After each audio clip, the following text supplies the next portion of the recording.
The truck was still running. Devereaux Calloway sat with the engine on and both hands on the wheel, even though he hadn't moved in 11 minutes.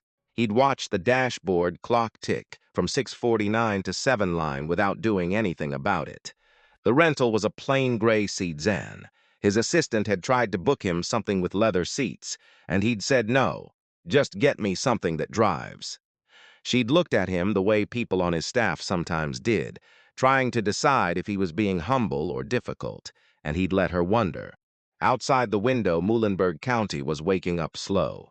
The road was red dirt packed hard by summer, and on either side the cornfields stood shoulder high, the stalks still dark with morning damp. There was mist sitting low over the fields, the kind that burns off by 9 and leaves no trace it was ever there. Dex reached into the breast pocket of his shirt and took out a square of folded cloth. It had been blue once. Now it was the color of sky seen through old glass, soft and a little unclear, the fabric gone thin in 2 corners from washing. He held it for a moment without unfolding it. Then he put it back. On the passenger seat, a folder stamped with the AgriCorps logo sat untouched. Survey maps, soil assessments, a financial model his team had spent 6 weeks building. 43 pages explaining why the acquisition of 23 family farms in this county made sense. The numbers were clean. The numbers always came out clean when you built the model yourself. His phone buzzed. His lawyer, Randall Price. Hearing starts at 10. You need to be in position by 9:30. Dex set the phone face down on the folder and looked back out at the corn. People who worked with Devereaux Calloway for the first time usually expected something different from what they got. They expected a man who moved fast and talked faster.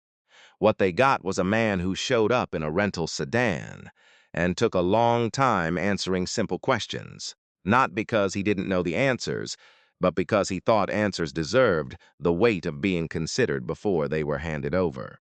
He was 38 years old. He'd founded AgriCorps 11 years ago with a logistics background, and $40,000 he'd saved driving freight trucks across 4 states.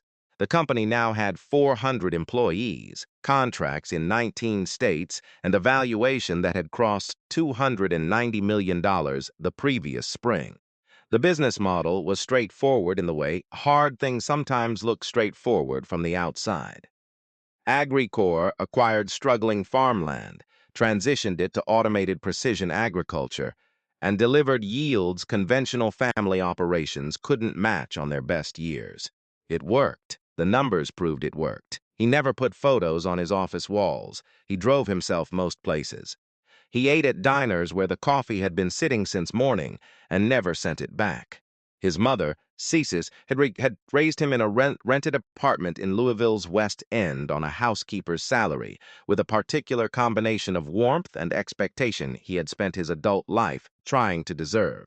She was 61 now and still working 3 days a week, because she said she'd go soft if she stopped. He had one habit people noticed and almost never mentioned. When he was thinking through something hard, he tapped his right hand lightly on whatever surface was nearest. 3 times, a pause, 3 times again. He didn't know he was doing it most of the time. His father had tapped on the window every morning, 3 light knocks on the glass, the sound of a man announcing himself gently before entering a room. His father had left when Dex was 4, and the tapping was the one thing he'd kept. Cecile had given him the other thing. Not a habit, but a sentence. The one she'd said on the mornings when the apartment was cold and breakfast was thin. Boy, the land don't lie, and neither should you. Everything you owe, you pay with your hands, not your wallet. He'd thought about that sentence a lot in the past 3 weeks. Ever since he'd pulled the full file on the Muhlenberg acquisition and seen the name on the Callahan parcel. N. Callahan, 3rd generation. Declined first offer. He'd called his acquisitions director and asked for the full name. Nora May Callahan. He'd sat with that for a long time. He was 12 years old when the bus broke down. It was January, the kind Western Kentucky produces like it has a quota to meet. Sky the color of old pewter, temperature dropped to 18 degrees by 4 in the afternoon. Wind coming off the open fields with nothing to slow it down. His mother had put him on the Greyhound to Hopkinsville to spend a week with his Aunt Darlene. Pressed $30 and a phone number into his hand. and told him to call when he arrived. He'd watched her from the window until the street curved and she was gone. The bus made it 60 miles before. Something in the engine decided it was finished. The driver pulled onto a county road and got on the radio. An hour passed, then another. A woman with a baby started crying quietly in the seat behind Dex. The driver said help was coming. Help did not come. Eventually, an older man, a stranger, someone's grandfather traveling alone, said he was going to walk to the nearest lights he could see, and Dex could come if he wanted. Dex wanted. He had $30 and no idea how far Hopkinsville still was, but he understood that sitting still in a broken bus on a January night was its own kind of danger. They walked 40 minutes along the road. The cold had a quality he'd never known growing up in the city. Not just temperature, but pressure, like the night itself was leaning on you. Then lights. A farmhouse set back from the road, a pale square of yellow in all that dark. The man knocked, explained briefly, "Broken bus, the boy needs somewhere warm," and then, spotting another light farther down the road, walked back into the dark before anyone could argue. The man who opened the door was in his 60s, broad-shouldered, wearing a flannel shirt with a mended pocket. He looked at Dex for one moment. The shivering, the thin jacket, a black 12-year-old alone on a county road at 8 o'clock on a January night, and then stepped back and said, "Come in out of that." That was all. No questions first. His name was Roy Callahan. The kitchen was warm the way kitchens are when someone's been cooking in them all evening. A woman, Roy's wife, May, turned from the sink, looked at Dex, looked at Roy, and took out another bowl. That was all she did. She just took out another bowl. And then there was the girl. She was at the table doing homework, a pencil tucked behind her ear like it had been there so long she'd forgotten it. 10 years old, small for it, brown hair coming loose. She looked up when Dex came in and did something no one else had done. She looked at him the way you look at a person, directly, and without deciding anything first. "Your face is all red," she said. "Here." She was already pulling a handkerchief from her pocket, a square of blue cloth, holding it across the table. He took it. He wiped his face. He didn't know what else to do. Her name was Nora. The storm came in that night and stayed 3 days. Dex slept on the living room sofa under 2 quilts. Roy was out before light because the animals didn't care about weather. May had coffee on before Dex was fully awake. And Nora, school canceled, appeared at his elbow each morning with the energy of someone who'd decided a guest was also a project. "You can't just sit there," she told him the second morning, in a tone that made clear it wasn't unkind. "Come help with the corn." It was shelling, separating dried kernels from the cob, and she showed him once, then watched him do it wrong for 20 minutes before she adjusted his grip. "Like this. Don't fight it." She was matter-of-fact about his incompetence in a way that was somehow not condescending. That afternoon they sat on the floor of the back porch, out of the wind, and she told him about a book she was reading. He told her because she asked that he wanted trucks. A lot of trucks. She asked why trucks specifically, and he said because trucks went everywhere and knew every road, and she thought about it and said that made sense. He didn't tell anyone else that for years. It felt like a thing that would sound foolish out loud, except it hadn't with her. "Where's your mama?" she asked, not looking up from the cob in her hands. "Louisville. She works." "Where's your daddy?" He'd expected the question to hurt the way it usually did, and was surprised when it didn't much. "Gone. Since I was little." Nora considered this with the seriousness of a child who has decided another child's grief is a real thing and not something to be talked around. "My grandfather's gone too," she said. "He built this house. My daddy says the house remembers him even when we forget." She handed Dex a fresh cob. "You hold it too tight. That's where she keep losing kernels. You're treating it like it's going to run away from you." He loosened his grip. The kernels came free clean. She nodded once, satisfied, and went back to her own work, and they sat like that a long while, 2 children on a porch floor with a bucket between them and the storm pressing white against the windows. The second night, he couldn't sleep, and he heard Roy and May talking low in the kitchen. He heard the word flour. He heard the word enough. He understood, without hearing every word, that feeding an extra person for 3 days had required some adjustment of what they'd planned. That they'd made the adjustment without making it visible to him was something he didn't have language for at 12, but it lodged in him anyway, in the part of you that keeps track. The third day, the storm broke. Roy confirmed the highway was passable and said he'd drive Dex out to the state road. Dex shook Roy's hand, a carpenter's grip absolute, and thanked May, who pressed a paper bag of food into his other hand without comment, and he understood not to make a point of it. Nora was on the front porch, arms crossed against the cold, watching him the way she had that first night. He stopped at the top of the steps. "Thank you," he said. It was not enough, and he knew it. "You're welcome." He felt the handkerchief in his pocket. "I should give this back. Keep it." She said it, the way she said most things, like the decision had been made before she opened her mouth. "For the next time you get lost." He stood there with the cloth in his hand. Behind her the house stood white against the pale sky, and the fields were enormous and quiet under 3 days of snow. He didn't know where the words came from.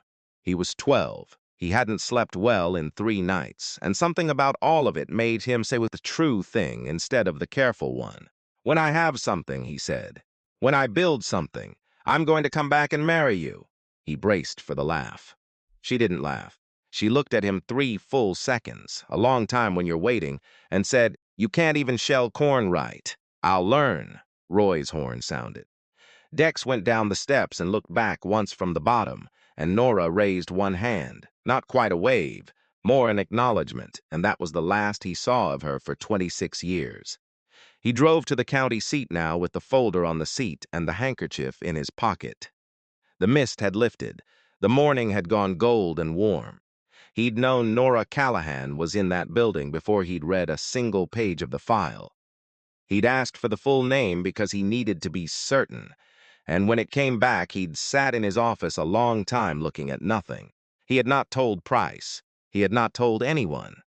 What he knew, on that red dirt road with the cornfields gold around him, was that he was about to walk into a room where Nora Callahan would argue against everything he'd come to do. She was the one holding the coalition together. Without her, the other 22 families would negotiate individually, and the deal would close the way these deals usually closed. And the last time he'd seen her, he'd made a promise. He tapped the dashboard 3 times, a pause, 3 times again. Then he pulled out onto the road toward town. Across the country, a working farm goes out of business roughly every few hours. The United States has lost over 140,000 farms in the last 5 years alone, most of them family-run, most of them swallowed by operations too large to know the names of the people who once worked the ground. If you have ever watched a place you loved change hands and become something colder, you already understand the thing Dex was driving toward. Stay with this one. It does not go where these stories usually go. The Muhlenberg County Municipal Building had been built in 1961 and not much updated since. Dropped ceiling tiles, linoleum-worn pale in the center of every hallway, a single-window air conditioner that had been fighting the Kentucky summer since the Clinton administration and was losing. Dex arrived at 9:20. The lot was more than half full. Pickup trucks mostly, one minivan with a child soccer cleat in the back window, 4 vehicles with AgriCorps contractor plates. He'd driven himself alone in the gray rental. Room 4 held about 60 folding chairs, facing a long table, most of them filled. On the left, Price and 2 specialists had set up laptops and bottled water. On the right, empty seats and a single microphone. Price looked up when Dex came in with an expression that wasn't quite relief and wasn't quite exasperation. He was 53, silver-haired, excellent at his job in ways Dex had found useful for 8 years and was finding, increasingly, to have a ceiling. "You look like you drove here yourself," Price said. "I did. I had a car arranged. I know." Price let it go. He slid over the day's agenda. 4 community speakers before the AgriCorps presentation. The last name listed was N. Callahan. The people filling the chairs weren't a crowd the way city people meant it. No noise, no jostling, just the stillness of people who'd driven county roads at 8 in the morning because something mattered enough to do that. A white-haired man in the 3rd row caught Dex's eye, hands on his knees, with the particular stillness that isn't calm, but is what's left after calm isn't available. He looked at Dex the way you look at weather you've been warned about, and didn't nod back when Dex nodded. Row 3, Dex said. Who is he? Harlan Ostrowski, largest single parcel, 80 acres. Lost land in a bad contract deal in 1987, never recovered. Hardest voice in every meeting we've tried to arrange. If he signs, half the others follow. The county administrator, Wendell Pruitt, called the room to order and read the procedural framework in the monotone of a man who understood his job was to be a container, not a participant. The first 3 speakers were what Dex expected. A couple who'd farmed 30 years, a younger man who walked through the local supply chain effects with surprising fluency, an older woman who said only that her family's cemetery was on the back 40, and she had no interest in discussing what happened to it. Then Pruitt said, Nora Callahan, and Dex made himself look at the agenda for exactly 3 seconds before he looked up. She was not what he'd spent 26 years assembling in his memory, and she was exactly what he'd spent 26 years assembling. The real person arriving to correct and confirm the remembered one at the same time. 36 years old, medium height, brown hair pulled back with the efficiency of a decision made early and not revisited. Green flannel shirt, clean but not new, sleeves rolled to the elbow, a faint rust stain on one knee that was almost certainly actual rust. She set a folder and a yellow legal pad on the table like she was laying out tools before a job. She looked at the people behind her first. The families, the neighbors, and something passed between her and the room that Dex couldn't name but recognized. Then she looked forward and began. My name is Nora Callahan. My family has farmed 340 acres in this county for 67 years. Her voice was level, without performance. I'm not here to argue against progress or technology or outside investment. That's not the argument I'm making. She opened the folder. The argument is this. Agricores offer prices our land at current market value, which sounds fair until you understand that market value here has dropped 18% in 2 years. And the main driver of that drop is Agricore's bulk buying in Warren, Logan, and Butler counties, which flooded the market and compressed prices. The company is offering to buy our land at a price its own activity helped lower. I have the data if anyone wants it. She set down a stack of packets. I also have copies of 11 civil complaints filed against Agricore by Warren County farmers between 2021 and 2023, settled out of court under non-disclosure, public court records. Happy to share those too. The room went quiet the way rooms do when something accurate has been said. Dex was watching her. He was aware Price had noticed he was watching her, and he didn't stop. He watched the way she stood at the microphone. Not stiff, not performing confidence, just present the way people are when they know exactly what they're doing. He watched her left hand where it rested between points, saw her run her palm slowly across the surface of the wood, like reading something by touch. He had not forgotten that. She's good, Price said quietly, the tone of a man noting a tactical problem. Yes, we should. Let her finish. Nora closed with 3 concerns. No transition support for affected families, no local employment guarantees, and what she called the compounding effect. That losing 23 farms would remove the economic substrate, holding up feed stores, equipment dealers, seasonal labor, and the elementary school whose enrollment had already dropped 14% in 5 years. I'm not asking Agricore to leave, she said. I'm asking them to show they've actually thought about what it means to come here. That's all. She gathered her papers and sat down. Price presented for 22 minutes, polished, thorough, the numbers cold. Harlan Ostrowski shifted forward in his chair for the 5th question. Son, what happens to my land under your model if Agricore hits a bad quarter and decides to liquidate? Price explained the protections in the agreement. Harlan listened without expression. That's what Meridian Ag told me in 1987, he said. Word for word, near enough. And sat back. Dex felt the room absorb the comment the way soil absorbs rain. Completely, without visible trace, but it went somewhere. When Price finished, Pruitt looked toward the Agricore table.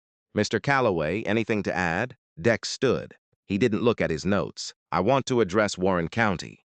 What Miss Callahan described is accurate. The contract terms in those transactions weren't written well enough to protect the farmers who signed them. That's an operational judgment, and I'm making it now. Those contracts were a failure of our process, and we carry that.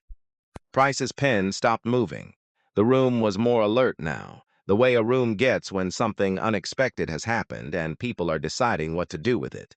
Mrs. Callahan's analysis of the regional pricing is also correct, and I should have had it in front of me before we brought this to your county.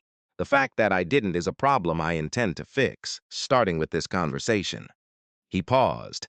I'd like to ask Miss Callahan a question, if that's appropriate. Pruitt looked mildly alarmed, found no rule against it, and nodded. Dex looked at her directly for the first time since she'd sat down.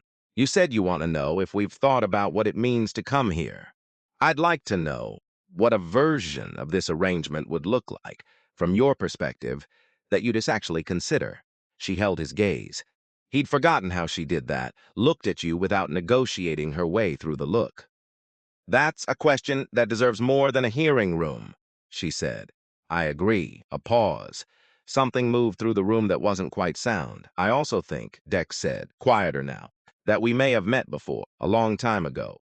Her expression didn't change. I don't believe we have. Callahan Farm. A January, 26 years ago, there was a storm. The room went very still.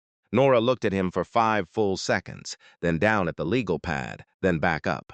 Same elements, different quality. The way a landscape changes when the light shifts. Sit down, Mr. Calloway, she said. We still have business to finish. Someone near the back made a sound that was almost a laugh. Dex sat. What he was most aware of was that she had not said no, had not said you're mistaken. She had told him to sit down, which was a different thing entirely. The hearing closed without resolution. A motion to reconvene in 10 days, an exchange of materials. Handshakes that meant nothing yet. In the hallway, Price gripped his arm. You want to tell me what that was? I told you. I knew her a long time ago. You admitted Warren County in front of 60 people and 2 reporters. Because it's true. Dex used his first name, which he rarely did. Randall. She's holding this coalition together. The play you're describing is to isolate her so the others fold. I won't do that. Then how do you intend to? I'm going to talk to her. He pushed through the door. Nora was near the exit, her hand resting briefly on an older woman's arm, listening with the attention of a person who'd put everything else down to hear it. When the couple moved on, she turned, and they were facing each other across 10 feet of empty hallway. Up close, she looked like someone who worked outside and didn't apologize for it, with lines at the corners of her eyes that came from squinting into sun.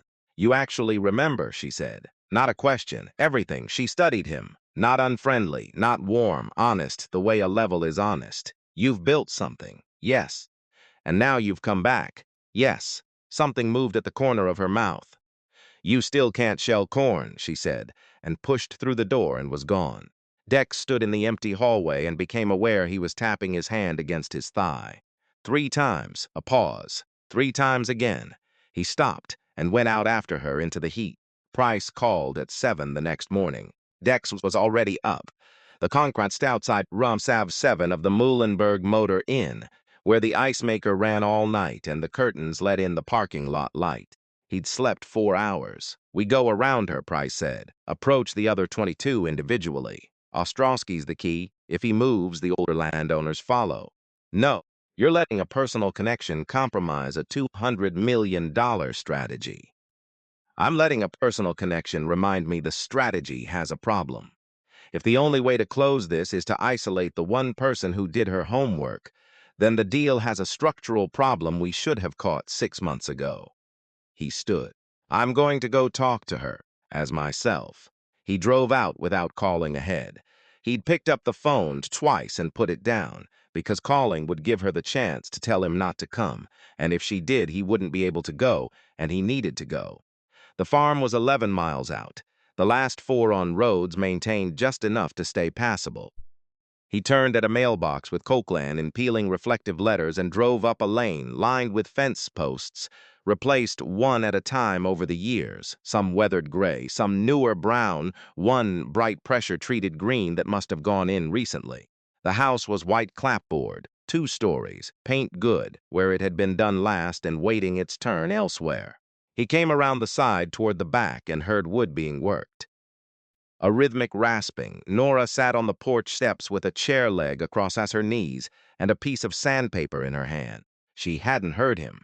He stood at the edge of the yard a moment, stopped by something in the scene, the quality of her concentration, the low morning light making the wood dust visible, small bright particles drifting. He had carried a 10-year-old girl in his memory for 26 years, and now the real person was 36 and sanding a chair leg in the morning. And the strange thing was, it didn't feel like a replacement. It felt like a continuation. Nora. She looked up without startlement, finishing her thought first. She took him in, the rental at the edge of the yard, the fact that he was alone, the same plain clothes as yesterday. You don't have an appointment. I'm not here as Agricor. Then who are you here as? The person who slept on your sofa for 3 nights and ate your grandmother's soup.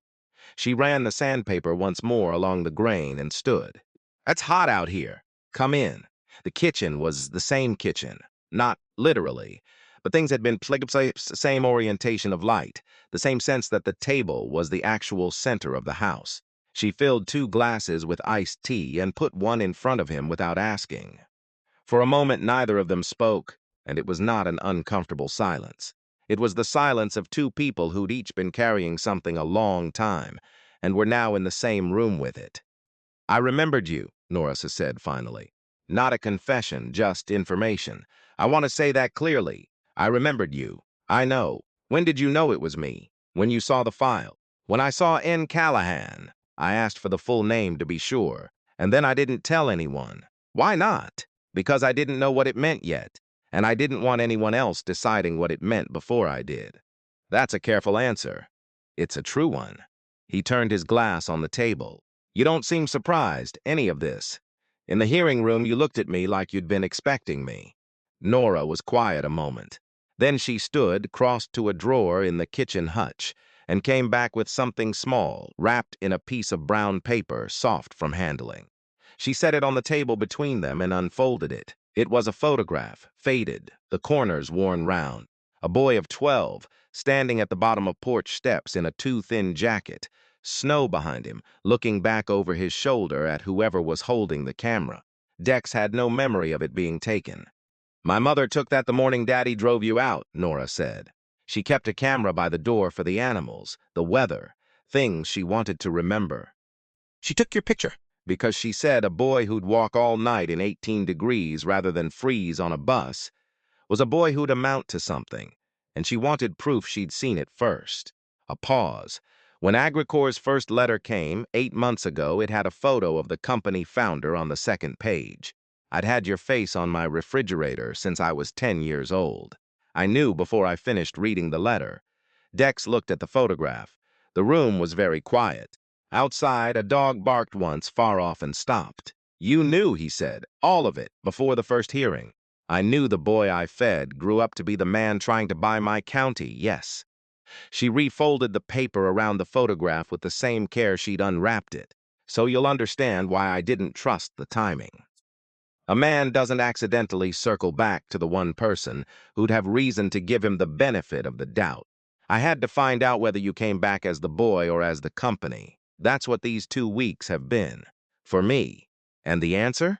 I'm still watching, she said, and put the photograph back in the drawer. Her palm rested flat on the table, and he watched her move it slowly across the wood, the same gesture from the hearing room, the same one from the kitchen table 26 years ago. Your hand, he said, the way you touch wood. You did that when we were kids. She looked down, then up, the mild surprise of someone seen doing something private. My grandmother did it. She said you could tell what wood had been through by how it felt. She was a good woman. Yes. Final, the way people say things about people they miss when they've done enough grieving not to need more words. I'm sorry about your parents. Both of them. Thank you. I'm sorry you lost yours early, too. I read your mother raised you alone. You looked me up. You're proposing to buy a significant part of my county. Of course I looked you up. A pause. I would have looked you up regardless. When did you know? He asked. In the hearing room. When you stood up and admitted Warren County. The boy who slept on my sofa would have done that. I wasn't sure the CEO of a $290 million company would. They're the same person. People say that. It's not always true. I know. I'm trying to make it true. Outside, wind moved through the east field with a sound like a long, slow exhale. Dex, she said, the first time she'd used his name without the formal address, and he noticed it like a change in temperature. Why are you here, actually? Not the version you told Price. Two reasons. One is that your cooperation model, I read it last night, all of it. It's better than what we brought. She waited for the second reason. The other is that the last thing I said to you, 26 years ago on that porch, was a promise. And I've thought about it most of the days since, which is a strange thing to admit, but it's true. And I'm not going to sit in your kitchen and pretend I'm here entirely for business. She was quiet a long moment. You were 12, I know. Children make promises they don't understand. Some of them. He looked at her steadily. I understood what I said. She looked back with an expression he couldn't fully read, like a door neither locked nor swinging wide. A man comes back after 26 years and tells me he's thought about a promise he made when he was 12. And this same man is trying to buy the land my family has farmed for 67 years. You see how that's complicated? I see exactly how that's complicated. Then you understand why I need the second part of this conversation to come after the first part.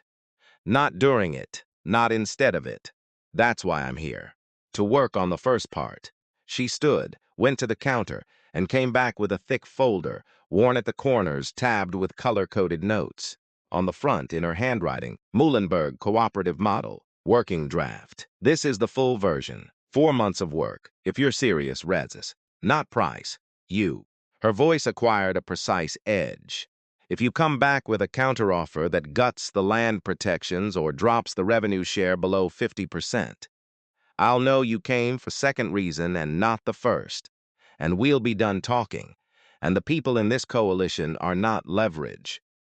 If Agricor approaches any of the 23 families separately while we're talking, I'll take what I know to the Louisville Courier-Journal and every state agricultural committee that returns my calls. I won't do that. I need more than your word. Tell Price today the coalition is negotiated as a unit or not at all. In writing, copied to me. It was a structural concession before negotiations had formally begun, and she knew exactly what it was. He thought about the board, the reporters, the 4 months of work in the folder. All right, he said. She nodded once, like something had been confirmed. He sat on the back porch and read for 2 hours while she moved in and out. Barn, outbuildings, east field, with the rhythm of someone running a property alone, which she'd been doing 8 years. She didn't check on him. She treated his presence with the ease of someone who decided he could be trusted not to require management, which was its own form of respect.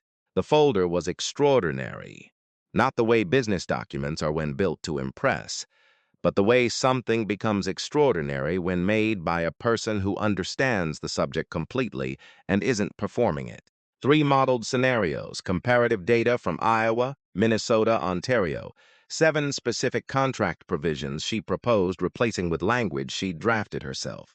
She'd done it on a farm she ran alone in 4 months with no professional help. He read every page. He thought about something his mother had said when a teacher had underestimated him. Baby, the world is full of people it didn't bother to see. Some spend their whole lives angry about it. The smart ones just get very, very good. At 4, Nora sat on the steps with a glass of water. Well, the revenue share, 60-40 in the coalition's favor. I want to understand how you got there, she told him. Not a negotiating position, but a calculation based on risk distribution and capital ratios. The math held. I can take this to the board, he said. Can you get it approved? I don't know. He said it without dressing. But I know if I don't try, the answer is definitely no. Something moved in her expression. Not softness, more recognition. My father used to say you could tell how serious a man was about a piece of ground by whether he was willing to get any of it on him. You've sat on a wood porch for 2 hours reading a document most executives would have handed to an analyst. That counts for something. Only something? We're still on the first reason. Don't push it. But there was something at the corner of her mouth that hadn't been there in the hearing room. He drove back as the sun went down behind the tree line and called Price from the lot. Coalition is negotiated as a unit. Put it in writing. Copy Nora Callahan. You're certain. Send it tonight. He went in, opened the folder again, and read until midnight. He slept better than he had in weeks. If you have ever had someone underestimate you in a room where the decisions got made, you know what it costs, and you know what it is worth when one person finally chooses to look twice. That is the turn this story rests on. If it is holding you, consider following along. The part that changes everything is still ahead. He spent 3 days reading, calculating, calling. He called his head of operations, Darlene Marsh, who'd come to AgriCorps from a cooperative agricultural program in Minnesota and had once told him the acquisition model was efficient but brittle. The Minnesota program, he said. Walk me through the revenue structure again. She did. Then she asked who put the cooperative model in front of you. A farmer in western Kentucky. How good is it? Better than what we brought.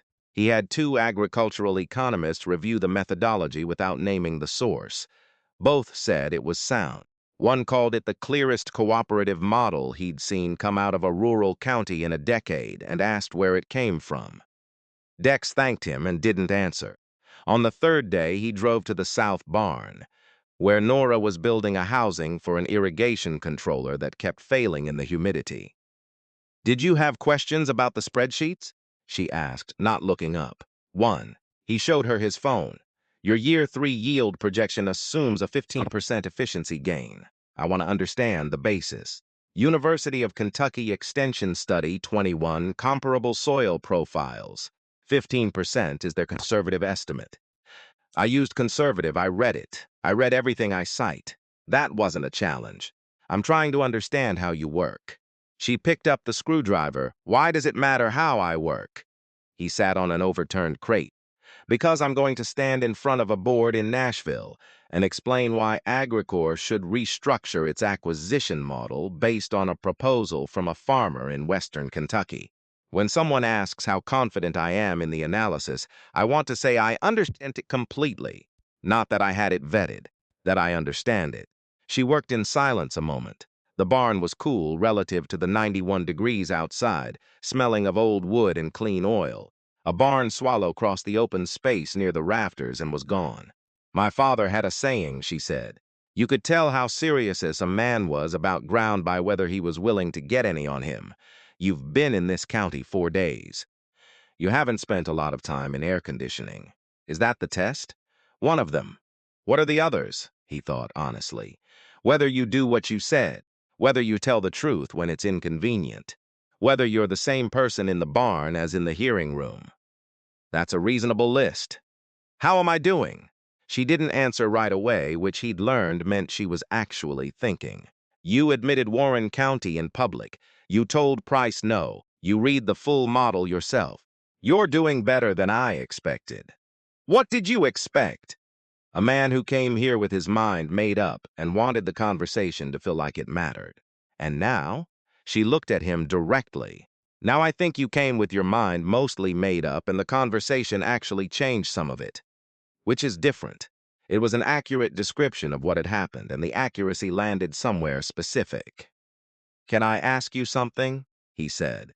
The second night of the storm, I heard your parents working out how to make the food stretch. They didn't say anything to me. I've thought about that for years. I didn't know you heard that. I don't think they knew either. They wouldn't have wanted you to. My mother used to say generosity isn't generosity if you make the person feel the weight of it. The gift and the burden shouldn't arrive at the same time. That's a hard thing to live by. She was a hard woman to argue with. Something in her voice, not sadness exactly, more the complicated warmth of missing someone difficult and irreplaceable. She reached over without asking and refilled his glass from the pitcher she'd brought out to the porch, the way you do for someone who's been at your table long enough to stop being a guest. He noticed she did it the same way for the hired man who came by later that afternoon. Automatic, unthinking, a habit of hands raised by people who'd never had much, but had always made room at the table for one more. He understood then where she'd learned it. He'd eaten from that same generosity 26 years ago, and had spent his whole life since trying to build a version of it large enough to matter. Dex, she said after a moment. The promise. I need you to understand why it's complicated for me. It's not because I didn't. It's because I've spent 10 days watching a man try to buy my land, and also tell me he came back because of something he said on a porch when he was 12. And I can't fully separate those two things. I've tried and I can't. I'm not asking you to. I'm asking you to let me prove the first thing is real before we decide what to do with the second. That's all. She was quiet a long time. Get the board to approve the cooperative model, all of it. The land protections, the 60-40 split, the 2-year exit clause. All of it, and then we'll talk about the rest. The second hearing was 7 days later. Same room, same window unit, losing its argument with the heat. Dex arrived without Price. He'd told him 3 days earlier he'd handle it himself. And Price had answered with a silence that said several things, and then said he hoped Dex understood his exposure. Something between them had shifted into a new configuration, and they both knew it.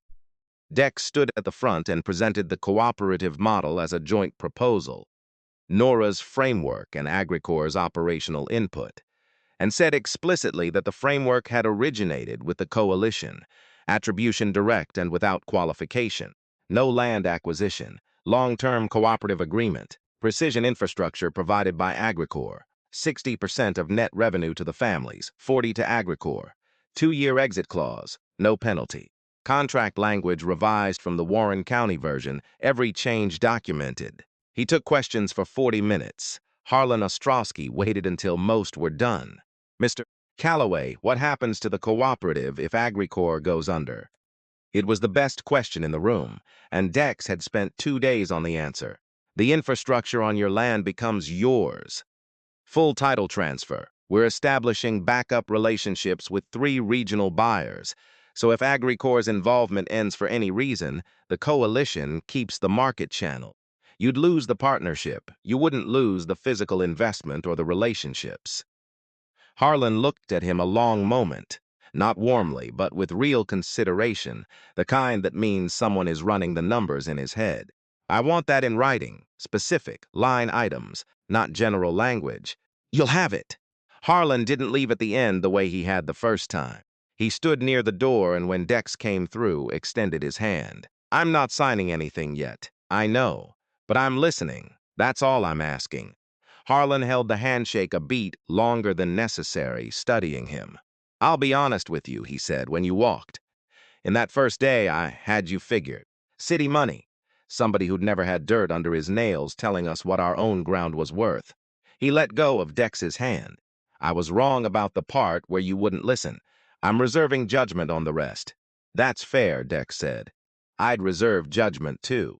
My granddaughter's the one who pulled your company's lawsuits for Nora, 18 years old. Smarter than anybody I ever raised. Harlan put on his hat. She said the difference between you and the last 3 companies that came through here wasn't the money. It was that you answered the question that got asked, instead of the one you'd rather answer. She's usually right about people. He nodded once and went out into the heat. Nora found him in the lot afterward. She'd spoken briefly in the hearing, just 2 precise questions about the transfer protocol, asked without looking at Dex any differently than she looked at the agenda, its own form of discipline. The infrastructure transfer language, she said. Draft to you by Friday. Board meeting Tuesday. She nodded, looking at him with the steady taking in she'd had since the first hearing, but less defended now, like someone who'd reached a provisional conclusion. You did well in there. You wrote the model, you presented it like you believed it. I do believe it. The air smelled like hot asphalt and underneath cut grass. My father would have liked you, she said simply. The way things come out when someone's been thinking about saying them, and finally decides the moment is right. He felt it land somewhere specific. I liked him, from what I saw. 3 days isn't much to go on. Sometimes 3 days is enough. Call me Tuesday night, she said, after the board meeting. She turned and walked back to her truck, without looking back, like someone who knew exactly where she was going. He stood in the lot until her truck reached the road and turned and was gone, then tapped his hand against the hood of the rental. 3 times. A pause. 3 times again. Then he drove toward Nashville. The Agricorps board met on the 18th floor of a downtown building, a long table seating 20, rarely more than half full. Dex held the largest single stake, but not a controlling one. He'd given up control during the second financing round, deliberately because his mother had told him a man who can't be voted down stops listening, and he'd wanted to remain a person who could be voted down. He presented for 50 minutes, the data from Minnesota and Iowa and Ontario, Darlene Marsh's operational analysis delivered in person, the risk assessment, the legal review. He did not present it as a favor to a county or a story about a storm 26 years ago. He presented it as a better business model because he believed it was. A board member named Caldwell, finance background, cautious and smart in equal measure. This restructures our entire acquisition thesis. You're proposing we pivot to a partnership model based on one county in Kentucky. I'm proposing we pilot it in one county and evaluate whether it's worth scaling. The acquisition thesis is wrong for this situation, and I think it's wrong for more situations than we've been willing to admit. Why this one? This was the question. Because the people in this county did the work. They modeled the alternative themselves. They didn't ask us to be charitable. They showed us a structure that's better for them and still profitable for us, with the analysis to prove it.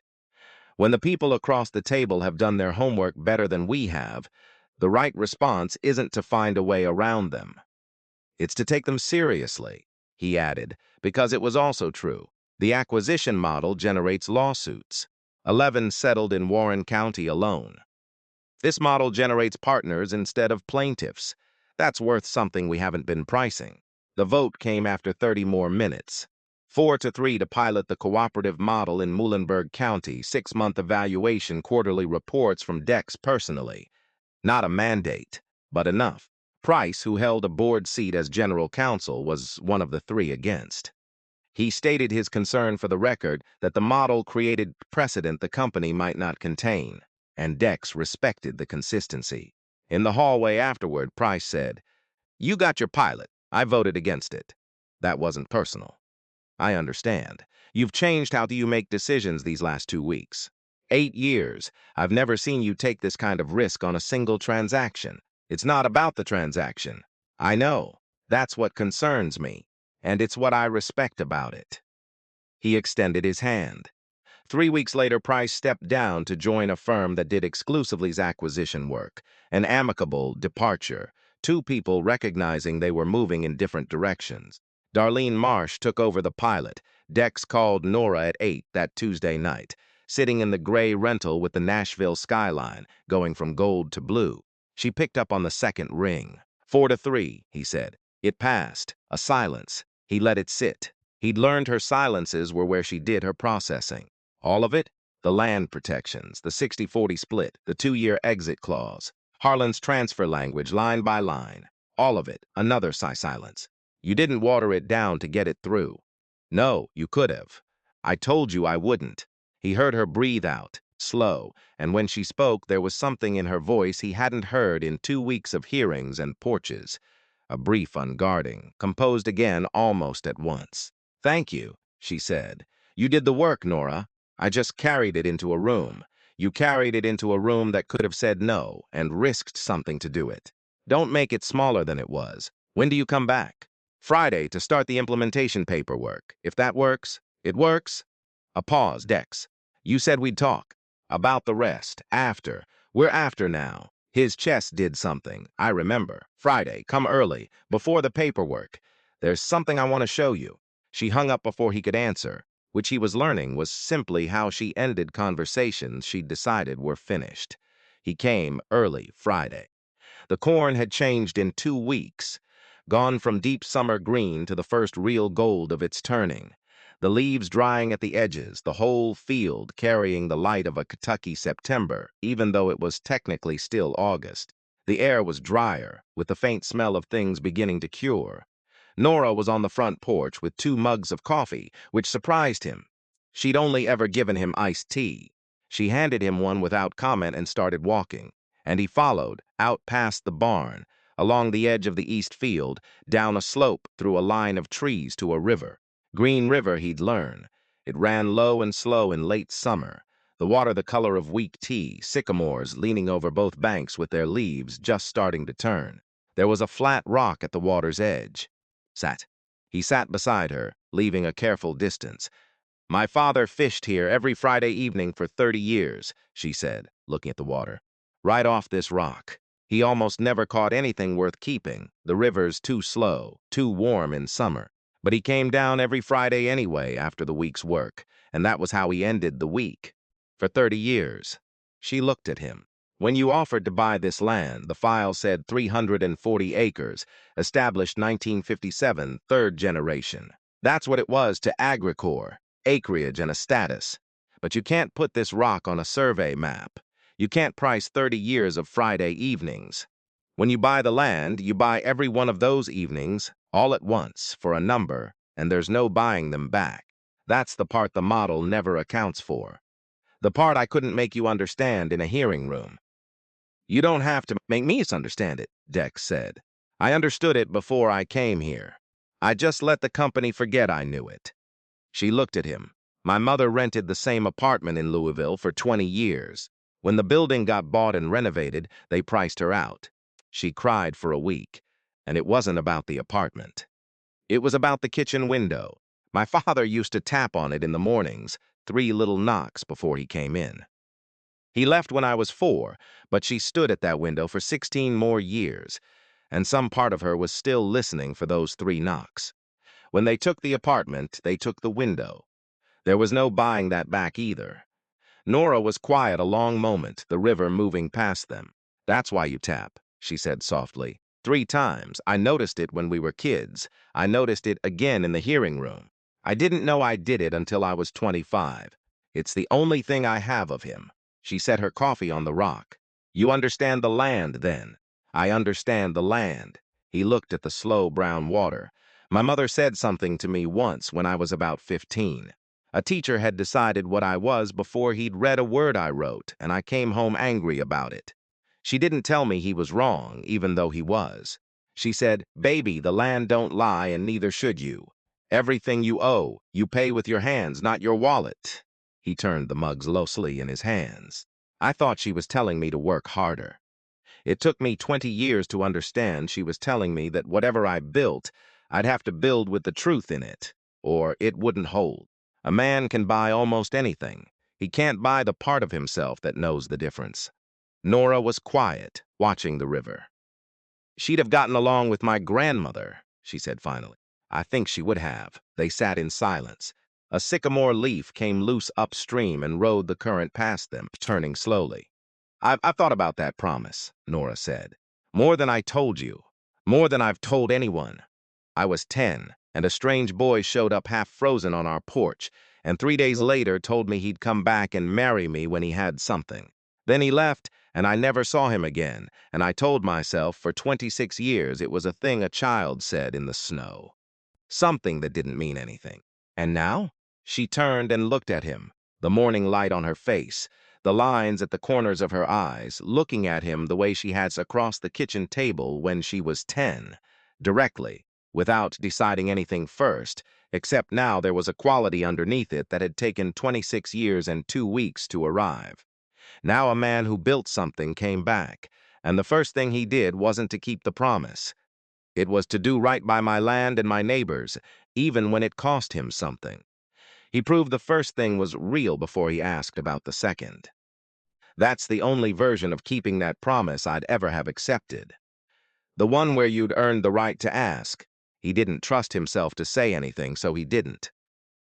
I'm not saying yes to a thing you haven't asked, she said, the faintest thing at the corner of her mouth. You were 12. We're not 12. There's no shortcut through 26 years. I'm not looking for a shortcut. Good. Because I don't have one to offer. What I have is a farm, a coalition about to sign the most important agreement of their lives, a river my father fished in, and a great deal of work. If you want to come back, not to close a deal, but to actually come back, then come back, and we'll see what 26 years' worth of catching up looks like. Slowly, the right way. I'd like that. I know you would. That's not the question.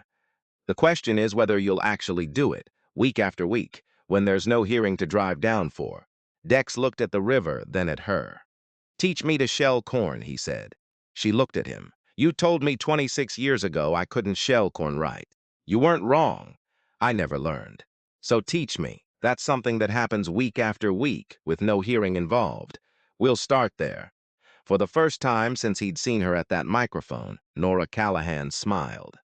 Not the thing at the corner of her mouth, but an actual smile, brief and real and gone almost as soon as it came, the smile of someone who'd been holding something carefully a long time and decided for a moment to set it down. "That's a years-long project," she said. "You shell corn as badly as anyone I've ever seen. I've got time. We'll see." He drove back the following Friday, and the one after that, and the one after that. The groundwork compact, Nora named it, after a thing her grandfather used to say about good work needing good ground under it, was signed by all 23 families over the course of October. Nora signed last, not from hesitation, but because she read every clause 3 times. Harlan Ostrowski signed third, after 2 lawyers reviewed his line item language, and after he called Dex personally to say he still didn't fully trust any company. But this was the first agreement in 40 years he could read all the way through without finding the trap. The signing itself happened in the Muhlenberg Grange Hall on a cold Saturday because no one's kitchen was big enough. Somebody's wife had made 2 pans of cornbread and a vat of chili, because that was what you did, and the room smelled like wood smoke and coffee. Children ran between the folding chairs. An old man Dex didn't know came up and shook his hand for a long time without saying anything, then walked away wiping his eyes, and a woman beside him said quietly, "That's Earl. He buried his wife on that land. He thought he'd have to sell it to her brother and watch it go to soybeans."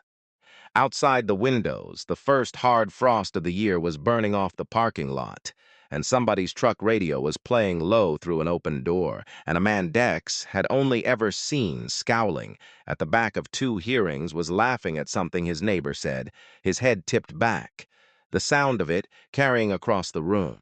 Nobody made a speech. They just signed and ate and stayed longer than they needed to, the way people do when they have stopped being afraid of say same thing at the same time.